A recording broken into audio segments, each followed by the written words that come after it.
Lahore police قمار بازی میں ملوث عناصر کی سرکوبی کے لیے سرگرم۔ گزشتہ 6 روز میں جوئے کے خلاف کارروائیوں میں 32 ملزمان گرفتار، مقدمات درج۔ ترجمان لاہور پولیس مزید تفصیلات سے آگاہ کر رہے ہیں۔ لاہور سے بیورو چیف میاں کبیر احمد۔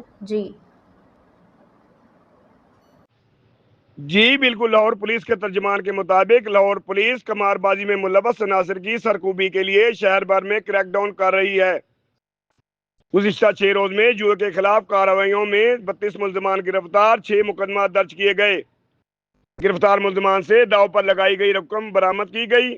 رواں سال جوئے کے خلاف کارروائیوں میں 2381 ملزمان گرفتار، 596 مقدمات درج ہو چکے ہیں۔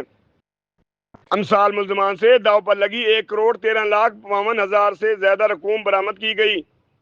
اس موقع پر ترجمان پولیس کا کہنا ہے کہ سی سی بی او لاہور نے کہا ہے کہ جوئے کھیلنے والے عناصر کے خلاف کارروائیاں جاری رہیں گی۔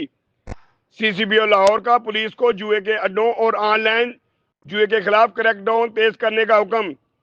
جوئے کے اڈوں پر انٹیلیجنس بیسٹ ریڈ کیے جائیں۔ سی سی بی او کی ہدایات: آن لائن گیمبلنگ میں ملوث عناصر کے گرد گھیرا تنگ کیا جائے۔ محکمہ پراسیکیوشن کی معاونت سے جوئے میں ملوث عناصر کو کیفر کردار تک پہنچایا جائے۔ آن لائن جوئے کی روک تھام کے لیے انفارمیشن ٹیکنالوجی سے بھرپور استفادہ کیا جائے۔